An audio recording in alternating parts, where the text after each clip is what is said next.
Good afternoon. I think it's afternoon. Good morning. I'm outside today because it is so beautiful, and hopefully, you can hear me. I have my fountain right next to me here. One of my favorite places to sit outside. I sit out here every night and wave at my neighbors. I come out in the morning and drink my coffee. And so today I want to talk about your final project, and then I'm going to talk about the purges.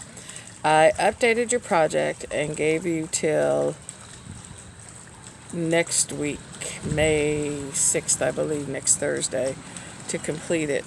I gave you more guidelines on how to complete your project, what's expected, different formats. And if you have a different format that you want to try, I'm more than willing to listen. The PowerPoint and the journal are pretty straightforward. I gave you the option of a children's book. There's many different ways you could make a video.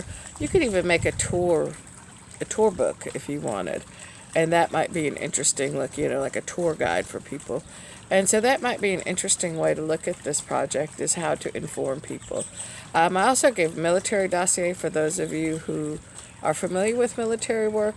I have one from last semester. I've reached out to the student who did it to see if I could post it.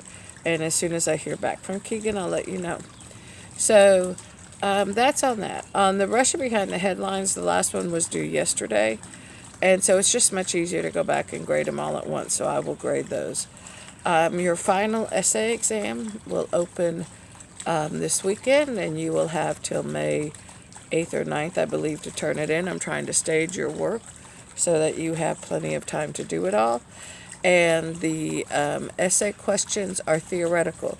So when you go to answer them, be sure you pick a side and argue your side. If you straddle the fence, I won't give you credit for it. So the idea is to kind of look at some of the big ideas we've looked at over the semester and see what you think.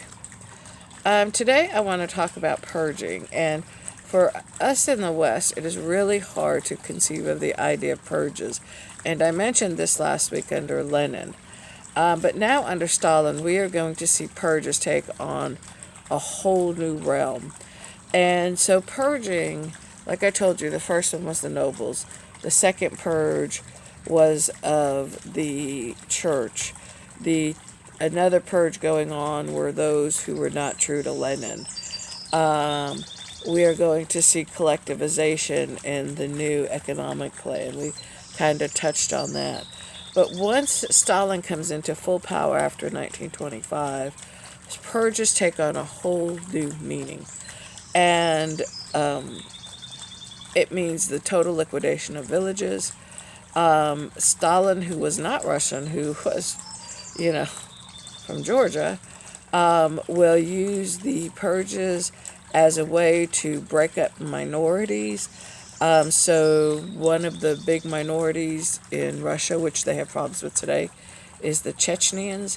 And he would have troops go into Chechen villages and just send them to various parts of Siberia. Some went to gulags, some went to what are called Stalin villages in Siberia, past the Ural Mountains anyway. Some went to the Pacific coast. Some went to the Archangel, which, if you're not familiar with that, that's that land to the very north.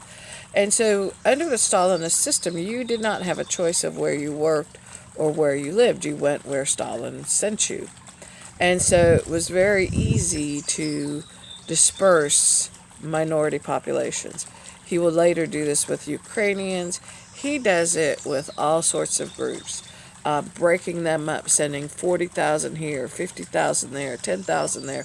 And not only does he destroy their neighborhoods and their villages, he will have their cemeteries buried under, he will have their housing destroyed. And also under Stalin, you have Russification, where all foreign languages and minority languages were banned. There is no church. The schools are controlled by the government completely. And so you're getting into a very real system where he wants everybody on the same page. You also see under Stalin the abolishment of anti-Semitism, which it's one thing to say it, in your head, it's another thing, but to do it socially. But remember, Lenin's a Jew, Trotsky's a Jew, so of course you want to abolish anti-Semitism. But also with the abolishment of God, the synagogues are closed. So, and the rabbis are gone. And so this just fulfills the Russian pogroms from earlier decades. Another group that Stalin will look at is the bourgeois middle class. Their houses will be taken, such as, there's a scene in Dr. Zhivago where he lives in this beautiful home, and he comes back to find out he and his wife and his father and his son are forced to live in the attic while 13 other families are moved in. Realize under the Stalin system, very few people had homes of their own. There's going to be massive building of Stalinist apartments. These Stalinist apartments will hold thousands of people. Often they were adjacent to where you worked. And also bringing the peasant workers in from the farms to the cities. Stalin will do something that maybe if the czars had done this, it would have helped. But he will basically modernize Russian farming. And the idea is we don't need all these people living on the land farming if we use tractors and combines and those kinds of things. He will modernize farming. It doesn't mean the Russians ate well. But under the socialist system, you got what everybody else got, unless you were a high-ranking member of the Politburo. But other than that, pretty much everybody's on the same poor page. Also, hoarding of food was not allowed. Black marketeering was a crime, a very serious crime. And for those of you who don't know what black marketeering is, it's selling food secretly. That would get you sent to a gulag. So we are seeing everybody getting in step. Nazi Germany had this kind of same program, only not quite to this extent. And the German word for it is Gleichschaltung. In Russia, it's Russification, where everybody's going to support the state. And so this is what we're looking at during this time. Another purge that Stalin will do, I'm not sure what you call this, but you watch the video on the Holodomor. He felt like the Ukrainians were not supporters of the revolution, which was true. Many of the Ukrainians supported the Tsar. And you have to remember, as we talked about in class, Ukrainians are one of the 5 classes of Russians, but the Ukrainians don't consider themselves Russian. They consider themselves Ukrainian, and they did not like this Soviet system. And so from 1932 to 34, they will literally close the borders on Ukraine. Every village, every town, every house will be stripped looking for food. They will take all the grain, and then when the grain is harvested, they take all the seeds for next year.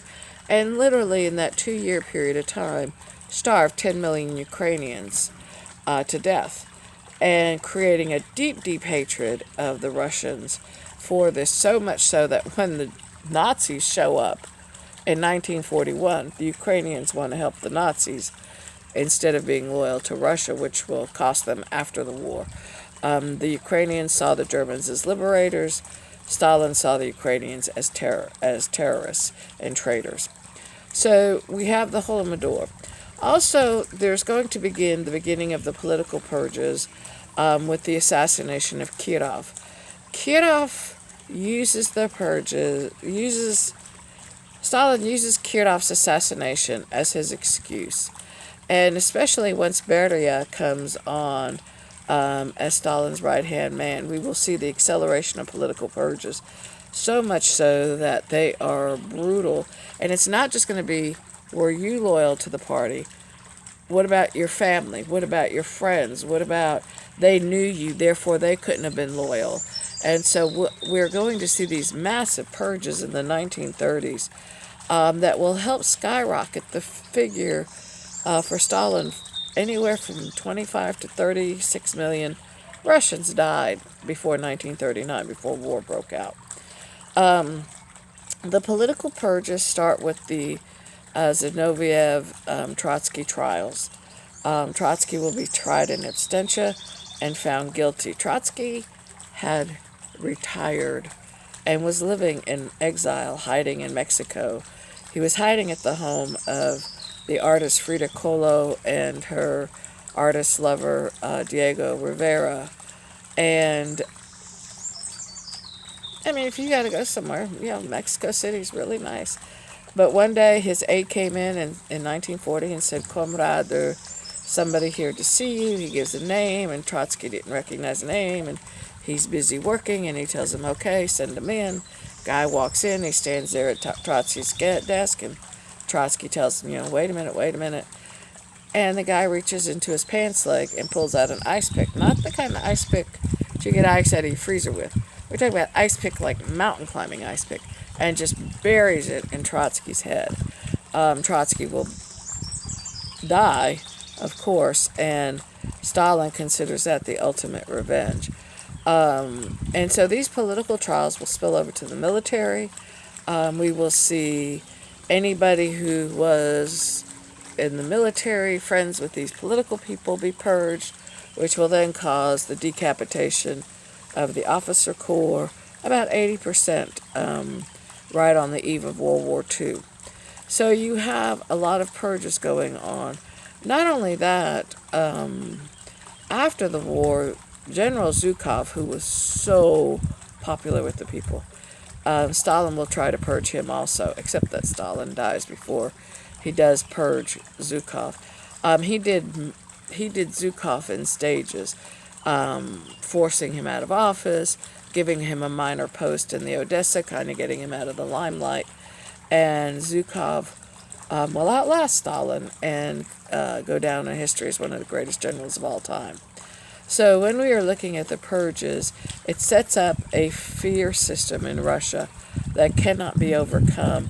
And that is, it lasts long past the end of Stalin. It lasts deep into the 60s, 70s, 80s, and 90s with the Cold War. And even today, Russians are very fearful of speaking out. So when you see them protesting, Putin has been very heavy-handed in taking care of protesters. And so that whole idea of purging is still alive and well in Russia. You may not be sent to the gulag, but you're going to disappear. Our last discussion for this class will be on Putin and his behavior in Russia, and you'll have a video on his spies, the death of Alexander Litvinenko, the Pussy Girl riots, LGBT rights, and the destruction of the gay culture in Russia. And so we're going to look and see also how Putin, he may not purge his political opponents, but they tend to either end up in jail for taxes or fleeing the country and being chased down, or just disappearing. And he also does the same thing to reporters he doesn't like. So we'll be looking at this concept, this fear-mongering that has existed long past Stalin. All right, that's it for today. Bye.